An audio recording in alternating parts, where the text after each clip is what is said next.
soy el Teniente Tormenta y hoy vengo a revisar un tráiler frame por frame. No, no estamos hablando del Spider-Verse, sino del nuevo DLC para Age of Empires 3 Definitive Edition. Una de las pasiones de mi vida es el Age of Empires 3. No podría decir que la saga, porque la verdad es que soy una papa jugando al Age of Empires 2 y nunca he jugado el Age of Empires 1. Sin embargo, el Age 3 me gustó desde que jugué la demo.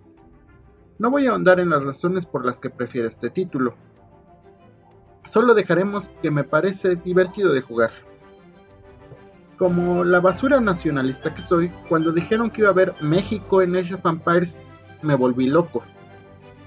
Y desde entonces soy un simp del equipo de Wars of Liberty, mod hecho por fans que se centra en el siglo XIX y que incluye a los actores más importantes de esta convulsa época histórica.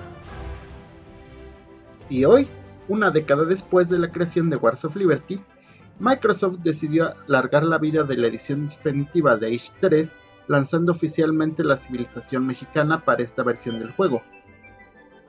Antes de entrar en materia, permítanme alzar una ceja y hacer una crítica directa a uno de mis videojuegos favoritos, y las decisiones que Microsoft está tomando con este. Age of Empires 3 siempre ha tenido un problema, y es que está enfocado en la historia colonial, y más concretamente en la historia colonial norteamericana, e ignora que en esos 3 siglos hubo enormes cambios sociales y tecnológicos a un ritmo que no dejaban de acelerarse.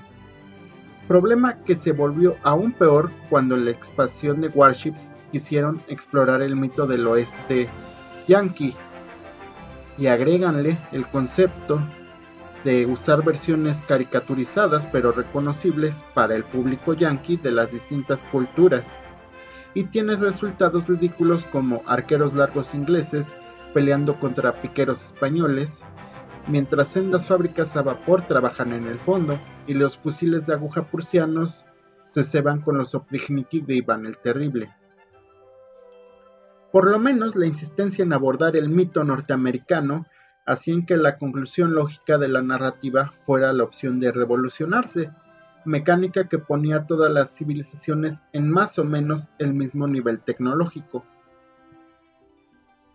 Pero todo esto se fue al caño cuando hace algunos meses se lanzó la civilización estadounidense. Y es que esto es absurdo. Tienes por ejemplo a Francia, que empieza como en la época de Francisco I con ballestas y piqueros, y enfrentarla directamente con una civilización de mosquetes de ánima rayada está fuera de toda proporción.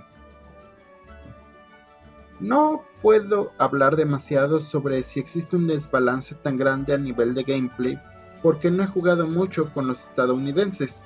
Lo que sí sé es que, citando a mis amigos que han jugado más que yo, aprovecho para lanzarle un saludo a Fortune Tiger, podemos decir que es una civilización con más gimmicks, más curiosidades que consistencia. Y ahora nos ofrecen una civilización que copia la mayoría de las mecánicas de Estados Unidos. En fin, sin más que agregar, es hora de hablar sobre el tráiler que han publicado sobre la civilización mexicana.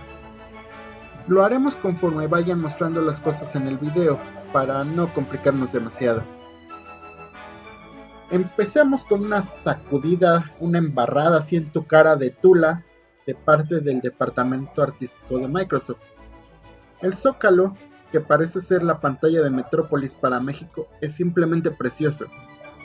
Tiene algunos errores, pero estos son atribuidos a la estética del juego, como el que parece muy pequeño y todos sus edificios son como versiones de los Sims, así caricaturescas, o que el güey Teocalli de los Mexica esté en pie, cuando no estuvo ni siquiera visible hasta los años 60 del siglo pasado. Pero dejando esto de lado, hay referencias muy chulas, como la sequía del lado derecho, una especie de riachuelo navegable que servía para mover mercancías, y la vestimenta de los personajitos que pasean por ahí, muy acertada para ese periodo histórico. Según vemos las texturas de los edificios en los ejemplos de gameplay que se nos dan, el color de los jugadores destaca muy bien en las texturas, logrando efectos muy preciosos. Ahora llegamos a un punto donde el gameplay y el sabor histórico se enfrentan entre sí. La decisión de usar a los estados federales como base para la temática al avanzar de edad está motivado para sentir especial el juego en comparación con las viejas civilizaciones europeas. Además, nos permite tener más opciones estratégicas y mayor flexibilidad para reaccionar según se desarrolle la partida, como ya lo hemos visto en la civilización estadounidense, gracias a que cada estado en particular agrega 2 cartas únicas a tu deck. Esto en principio es positivo, pero en mi opinión personal, la forma de implementarla es dudosa. Sin ir más lejos, no siempre ha sido México una república federal, y las entidades que la componen han cambiado constantemente.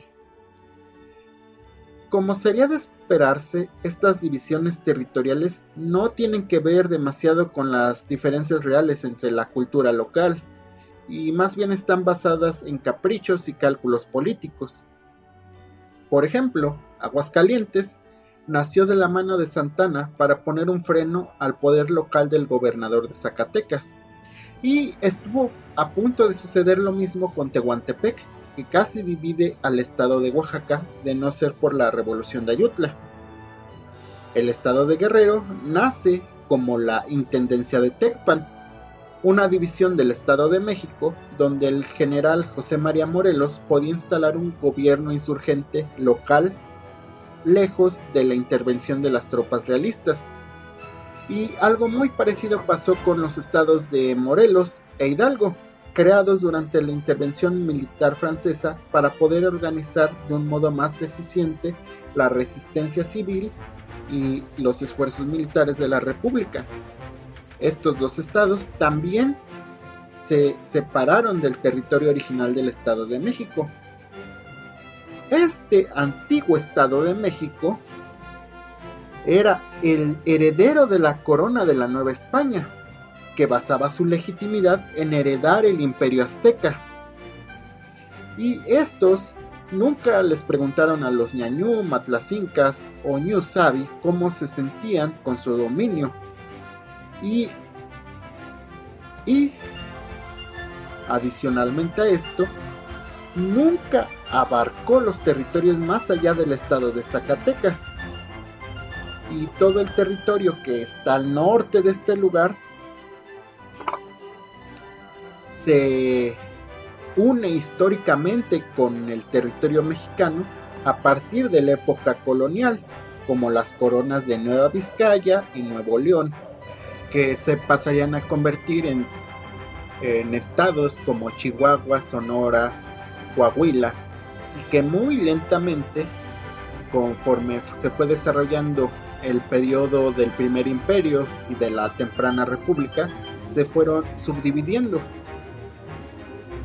En fin, lo que estoy tratando de decir es que ya que la politiquería estatal no tuvo tanto impacto como en Estados Unidos, pudieron haber tomado el mismo concepto y haberlo aplicado a otra temática, como por ejemplo las regiones geográficas, separando la Cuenca de México, la Sierra Madre Oriental, el Bolsón de Mapimí, la Costa del Golfo, o bien usar a personajes históricos importantes como Maximiliano, Zapata, Agustín de Iturbide, José María Morelos. Algo que también me molesta un poco es que las cartas estatales, quiero decir, están relacionadas vagamente con el estado. Por ejemplo, dando un vistazo a lo que nos dejan ver en el tráiler, para subir a la edad de las fortalezas podemos elegir entre Tabasco, Sonora, Sinaloa, Coahuila y San Luis Potosí. De las pocas tarjetas que podemos leer está Vaqueros de Sonora, que nos da 7 vaqueros, la Perla del Pacífico para Sinaloa, que nos da 15 ciervos y un banco de peces, Empresarios para Coahuila, que nos da una hacienda y nos permite que las haciendas produzcan colonos. Otro ejemplo, para progresar a la edad del comercio tenemos a Tlaxcala, Durango, Chiapas, Michoacán y Querétaro. Podemos ver la carta de textiles tlaxcaltecas que nos da 3 colonos por cada hacienda, haciendas fortificadas y Cerro del Mercado para el estado de Durango. Como se ve, la temática de las cartas va bien para el estado que representa, pero no así sus efectos, que son algo situacionales. Pero ya que esta queja no está enfocada en el gameplay, es posible que nos dé sorpresas muy agradables en cuanto empecemos a jugar. Tomando en base a los gameplays de los que obtuvieron un Early Access, podríamos decir que en general es un juego sólido, con quizá demasiadas opciones para elegir, pero no es tan malo ni tan situacional como yo habría creído primero. Una nueva mecánica nueva y exclusiva para México es que en todas las edades, bueno, a partir de la edad 2, va a poderse revolucionar, y no solo en la última. Aunque salvo excepciones, las revueltas que se representan no tuvieron gran impacto en la historia del país, me parece una manera interesante de representar la inestabilidad política de la era. Adicionalmente, y lo que verdaderamente vuelve a esto algo único y valioso, es que una vez te rebelas puedes regresar a ser México y continuar la progresión natural de las edades. Esto es valioso porque cada revuelta tiene un deck de cartas único que nos permite aún más posibilidades de personalización y flexibilidad en una partida, cuyos efectos, además, no se pierden si regresas al camino de México, con lo cual podemos tener combinaciones muy poderosas. En ejemplos concretos, al pasar a la edad 4 tenemos la posibilidad de escoger a Yucatán y a Río Grande, que mejoran nuestros insurgentes y la velocidad de la infantería pesada respectivamente. Para pasar a la edad 3 tenemos a Centroamérica y Baja California. Concretamente se nos muestra el deck de la Revolución Tejana, la cual parece ser una de las permitidas en la última edad. Aquí podemos ver cartas clásicas de la Revolución como el Fuerte o los Acorazados, pero también opciones más interesantes como la de Texas Force, que hace que los fuertes recluten unidades gratuitamente. Una carta para mejorar el aura de inspiración del explorador, otra que nos otorga un cañón napoleónico por cada fuerte, Estado Tejano, que nos permite construir el Capitolio estadounidense, All 300, cuyo efecto es parecido al de los empresarios coahuilenses, pero además nos da un colono por cada casa, la Carta del Álamo, referencia obligatoria, que hace que cuando los fuertes y destacamentos se destruyan, spawnen milicianos, haciendas fortificadas, otra carta que ya hemos visto, y que sirve para que nuestras haciendas ganen un ataque, y varias otras opciones, que según yo veo, son tan poderosas porque se apuesta a que no podamos tener la suficiente experiencia para mandar todas las cartas, sobre todo si queremos hacer la táctica de revolucionarnos y posteriormente regresar a ser México. Podríamos hacer combinaciones demasiado poderosas, lo cual tiene el límite, según yo lo veo, de cuánta experiencia puedas obtener. Hablando un poco más sobre estos envíos, sobre estos decks, y tomando como base los gameplays de Early Access, un saludo a Gaius Julio César. Tenemos, por ejemplo, la carta de Alhóndiga de Granaditas, que otorga 2 aldeanos y una hacienda, prácticamente el meta por lo que veo. Tenemos Piñata, que te regala a ti y a todo tu equipo una selección aleatoria de recursos cada vez que avanzas de edad. Barbacoa, otra carta que he visto utilizar mucho, que hace que las haciendas le colecten automáticamente el ganado engordado. Una hermosa referencia a las etapas más tempranas de la independencia con Dragones de la Reina, inspirada en los soldados de Allende, y que mejora dicha unidad. Además tenemos otras cartas como banderas monumentales, mariachi, machetes, niños héroes, tácticas de guerrilla, plan de Tuxtepec, plan de Casamata, las 7 leyes, coraceros de Tulancingo, feria de San Marcos, batallón de San Blas, acuerdos de Miramar, porfiriato, castillo de Chapultepec. Honestamente, una gran selección de temas de la historia de México, y de los cuales me podría poner a hablar horas y horas, pero cuyos efectos y referencias históricas vamos a dejar para otro video, para ya no alargar más este. Hablemos de unidades. México tiene acceso a un religioso único llamado Padre, que está basado inclusive en su modelo, en Miguel Hidalgo y Costilla, y que al parecer tiene, aparte de la funcionalidad básica de los sacerdotes de curar, la posibilidad de construir hospitales de campaña. También se nos muestra el explorador mexicano, que es llamado General, cuya apariencia está inspirada en Ignacio Allende. En gameplay es muy parecido, si no que idéntico, al explorador estadounidense, teniendo la opción de plantar una bandera inspiradora que mejora el combate de las unidades y la recolección de los aldeanos cercanos. Ahora veamos a los edificios, empezando por la hacienda. Oficialmente este edificio reemplaza las granjas, las plantaciones y los corrales, pero también funciona parecido a un arrozal asiático, ya que puede configurarse para producir tanto monedas como alimentos, y además producir ganado, que es una opción que en lo personal yo no uso tanto, pero he visto jugadores que le sacan muy buen provecho.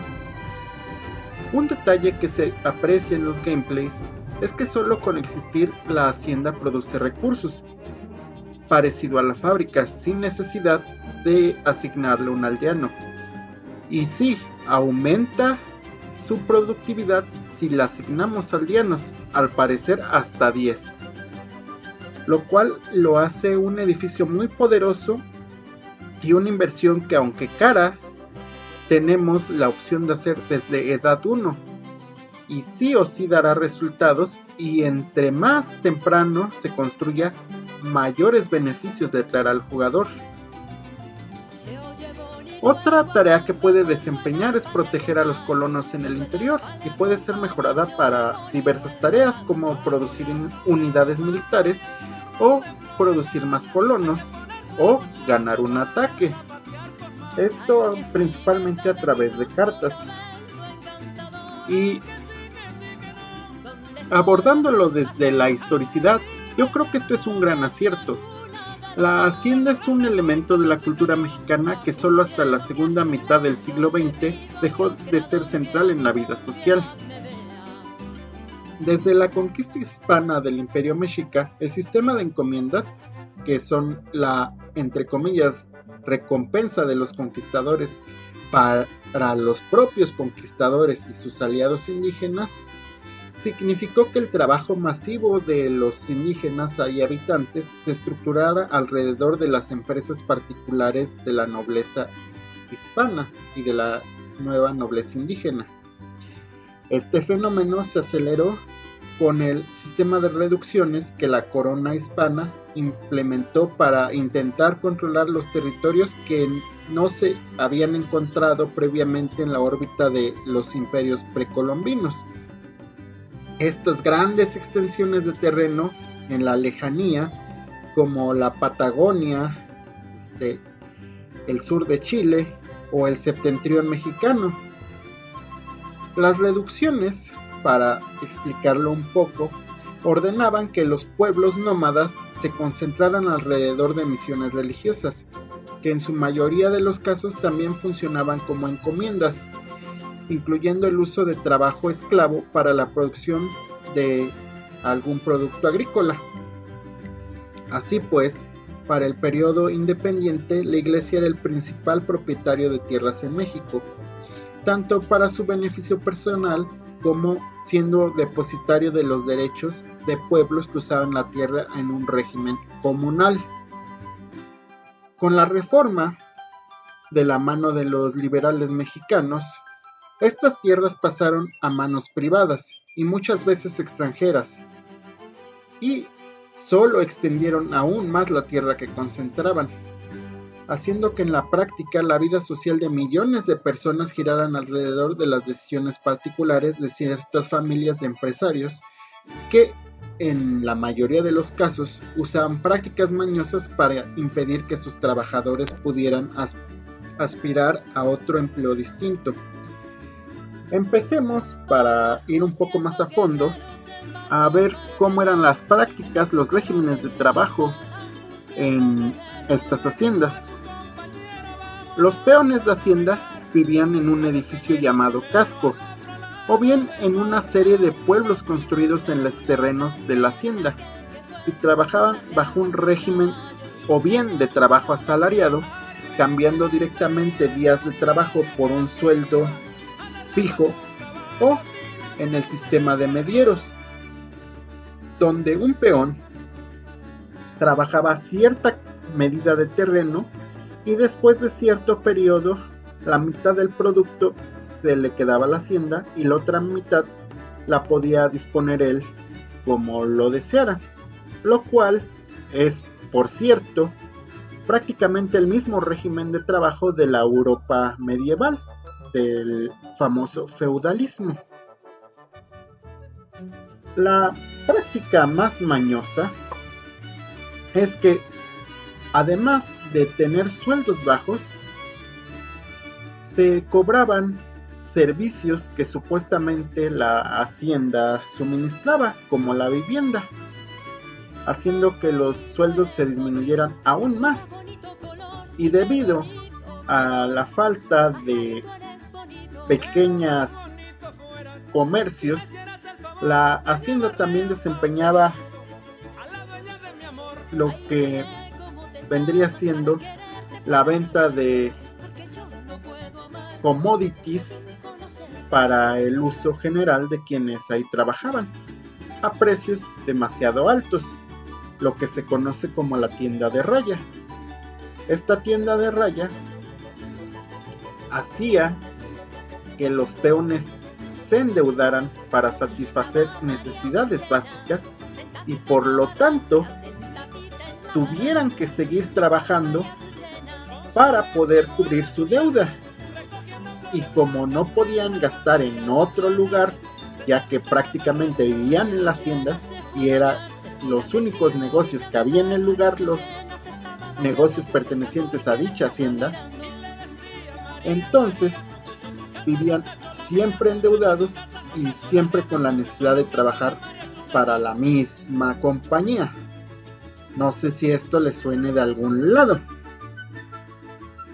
En cuanto a las actividades económicas que las haciendas desempeñaban, principalmente era la producción de materias primas. En el centro de México, grandes campos de maíz y otros cereales. En el norte, la producción de ganado. En el suroeste, la península de Yucatán, se dedicaban principalmente y mayoritariamente a la producción de henequén. También había los productos semiprocesados, como los ingenios azucareros del estado de Morelos, que controlaban tanto la producción de caña como su transformación en azúcar, e inclusive las haciendas pulqueras del estado de Hidalgo, donde se cultivaba el maguey y se obtenía el pulque. Si me hubieran preguntado a mí, yo hubiera propuesto que de hecho la hacienda fuera el reemplazo del centro urbano, pero en general su presencia y su mecánica me parecen muy buenas, tanto en gameplay como en historicidad. Otro edificio único es la catedral, que parece ser el reemplazo de la iglesia. En lo personal siempre me ha parecido que la iglesia es un edificio muy marginalmente útil en el Age of Empires Vanilla. Se supone que es un edificio tecnológico, pero también el Capitolio es un edificio tecnológico. Tenemos ahí dos edificios que desempeñan la misma función. La opción de producir sacerdotes también es muy inconveniente a menos que seas un jugador de la civilización española. Es mejor mandarte la carta de cirujanos. Pero en el caso de México tiene esta catedral, además de las tecnologías de siempre, mejoras únicas de temática mexicana. La temática y los nombres me causan mucha gracia, la verdad, porque son aspectos de la cultura mexicana que, si bien incluyen al famoso Día de Muertos, ya no son tan recordados ni son tan internacionalmente populares como la visita de las 7 casas, pero demuestra que el estudio puso dedicación y investigación al desarrollar la nueva civilización mexicana. Aquí ojo, porque también hay algunas contradicciones sobre la historicidad, como la religión estatal, un punto que de hecho fue parte de los detonantes de la Guerra de Reforma. Pero si pensáramos que es un periodo anterior a la Reforma, estaría perfectamente bien. En general, los nuevos modelos hechos específicamente para estos edificios me parecen muy bonitos y un auténtico regalo del departamento de arte, que logra representar en un volumen reducido y en la particular estética simplificada y caricaturesca los elementos más importantes de la arquitectura de estas construcciones. Ahora hablemos del roster de unidades. Creo que aquí es donde más se nota la influencia de Wars of Liberty en el diseño de Definitive Edition, y no sé cómo sentirme al respecto. Si ustedes no saben lo que es Wars of Liberty, que ya lo mencioné al principio del video, se están perdiendo de un verdadero juegazo y de la emoción de esperar el parche de aniversario, un parche que trae un cambio completo para todos los países latinoamericanos en el juego. Y por una parte me gustaría que adoptaran por completo el roster de civilizaciones y unidades de Wars of Liberty, pero por otra parte no me gusta que una empresa multimillonaria compita con unos desarrolladores independientes usando ideas que los modders tuvieron primero y solo cambiándoles algunas cosas. En fin, de los creadores de Queso, Cheese y Salsa Sauce llega el Soldado, nombre genérico donde los hay. Viendo su modelo y tomando en referencia al gameplay y al tráiler, podemos ver que su primer modelo está basado en los soldados coloniales españoles y sucesivos modelos se basan en el uniforme napoleónico de los soldados mexicanos durante la primera mitad del siglo XIX. Hasta ahí todo muy bien. El problema viene en el concepto. Aunque muchos de los jugadores que ya han probado esta unidad disfrutan mucho de usarla simplemente porque es tremendo, está mamadísimo, simplemente no puedo ponerlo de otra forma, el soldado mexicano está mamadísimo. Yo creo que este está haciendo copia de la Legión Peruana implementada en Wars of Liberty, y que el estudio ya había utilizado en Definitive Edition como la unidad revolucionaria de este país, de Perú. Hablando de mecánicas, y para seguir ahondando en por qué no me llama demasiado la atención esta unidad, se nos dice que es una versión mejorada del mosquetero, similar al Achigaru japonés o al cipayo indio, pero que lanza granadas para demoler edificios. Esta habilidad de granadas puede volverse su forma estándar de atacar con el envío de armas mejoradas, lo que ya es el equivalente del envío de lanzagranadas que tienen las civilizaciones europeas. Y esto es realmente mi problema. Definitive Edition ha tenido un problema de concepto y de balance desde el día 1, debido a dicha carta de lanzagranadas. Esta se supone que arregla, entre comillas, el principal, entre comillas, problema de los granaderos, su lenta recarga, que tienen que hacer una animación muy larga y mostrar cómo lanzan la granada. Pero al hacer al granadero tan veloz como el mosquetero, reemplazan tanto a la infantería ligera como a los falconetes, dándonos una opción que no tiene la debilidad contra la caballería que estas dos unidades tienen. Es decir, hacen que la caballería sea menos viable en el meta. De por sí, yo siento que es muy situacional, a menos que lleves a Francia y hagas un spam de coraceros, o que lleves a Rusia y hagas el infame cuadrado de Oprijniki. No hay razón para usar caballería, y menos aún si la, entre comillas, unidad base de infantería te la va a demoler. Históricamente, pasando un poco a otro tipo de quejas, los granaderos llevaban primero un rol de, por así decirlo, especialistas, y posteriormente, cuando se abandonaron las granadas que estos llevaban, se convirtieron en infantería de choque. Y vale, esto es un juego, el punto es divertirse, y es muy divertido ver al muñequito lanzar granadas, aunque sea históricamente incorrecto para el siglo XIX.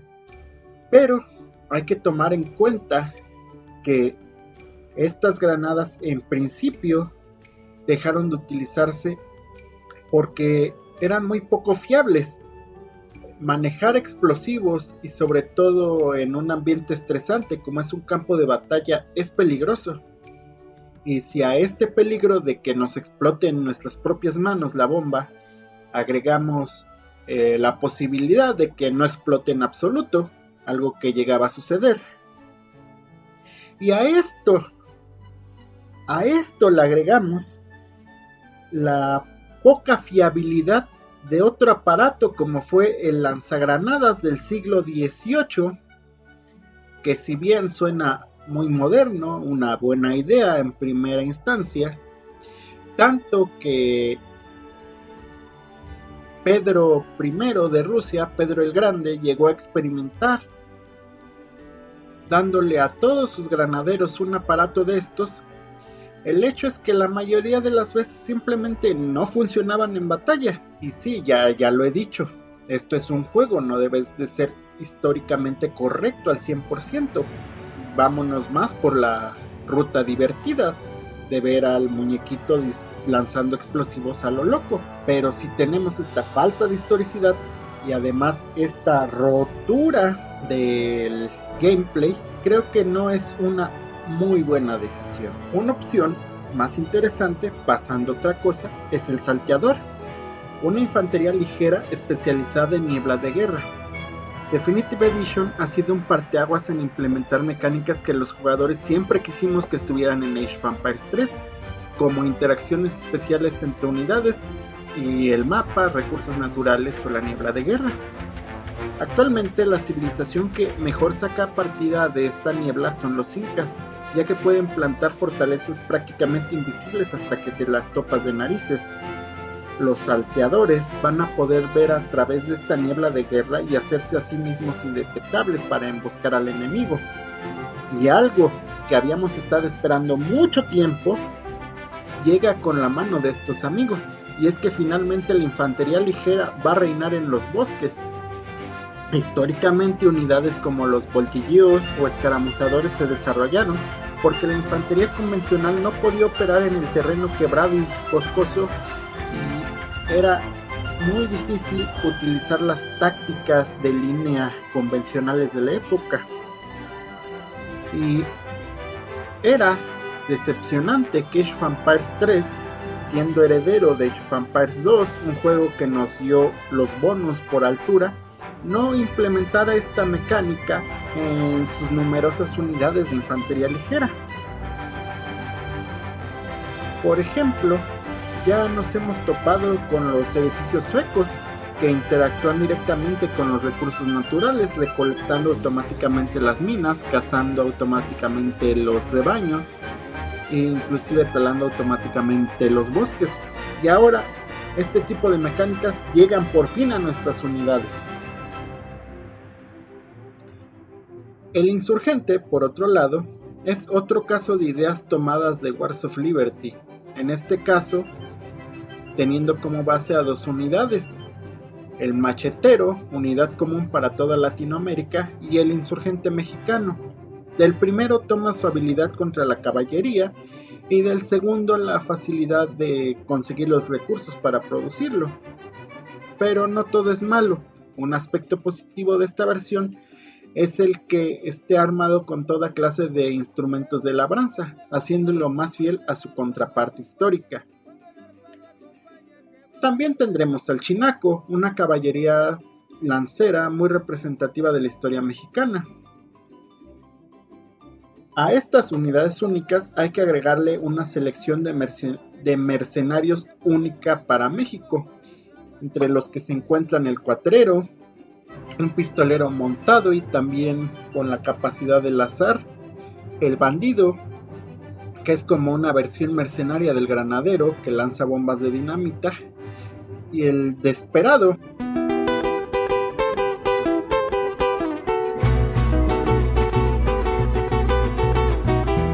que es parecido al pistolero pero con doble pistola. Esta mecánica es la misma que Estados Unidos tiene con su propio roster de mercenarios, pero me parecen buenas selecciones y un aspecto interesante para quien le guste usar a estas unidades. De este roster me quedan algunas dudas, que es ¿qué pasará con las unidades del México revolucionario? Para empezar, el vaquero o charro, que era el reemplazo de los aldeanos y los revolucionarios, no aparece en este roster oficial y tampoco lo he visto en los gameplays. Sin embargo, hay varias cartas que hacen referencia a estos, lo que me hace pensar que van a ser como los carretones alemanes, únicamente accesibles por envíos desde la metrópolis.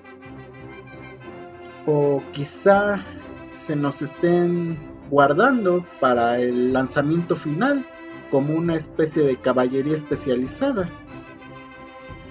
Otra instancia de esto es el chinaco, ya que en la revolución teníamos ya un chinaco que, si bien no era tan históricamente correcto, resultaba una unidad de infantería interesante de usar, también accesible de recursos y con una velocidad de disparo que te ofrecía ciertas ventajas, lo que me hace preguntar si esta unidad va a seguir siendo accesible en la Revolución Mexicana pero no a la civilización mexicana, o van a cambiarle el nombre por, digamos, salteador. Definitivamente algunas dudas. Finalmente, ya para cerrar, hablemos de los anuncios, de los extras que nos ofrecen en esta expansión. Para empezar, 2 batallas sobre la historia de Estados Unidos. A estas alturas no es novedad. Siempre la campaña de Warships de la segunda expansión del juego es básicamente versión glorificada de la historia de Estados Unidos. No es novedad que nos ofrezcan eso. Pero también se nos ofrece la batalla del Grito de Dolores, lo cual me parece muy interesante y muy positivo, ya que por lo general no se le suele dar importancia a esa etapa de la insurgencia, sobre todo desde el estudio militar. Todo se queda en el estereotipo de jaja, campesinos armados con machetes, y abordar desde una perspectiva de videojuegos esta parte de la historia militar mexicana me parece muy llamativo. Como pensamientos finales, la verdad es que estoy tanto ambivalente, pero soy optimista. En general creo que va a ser una civilización divertida de jugar, que al final de eso es lo importante de un juego, pero también que le falta una personalidad única comparada con el trabajo que hizo el equipo de Wars of Liberty, y que claro, sigue estando fuera de lo que trataba de abordar Age of Empires 3 original.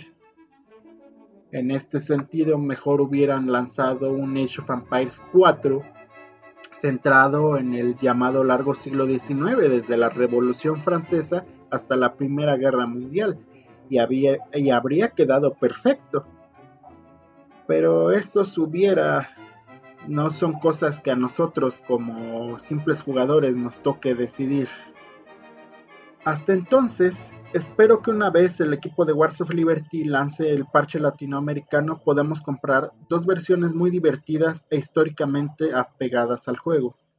Soy el Teniente Tormenta y les recuerdo que voy a intentar lanzar de día 1 una review de la civilización, si mi computadora me deja, y también que la verdad siempre es más sutil.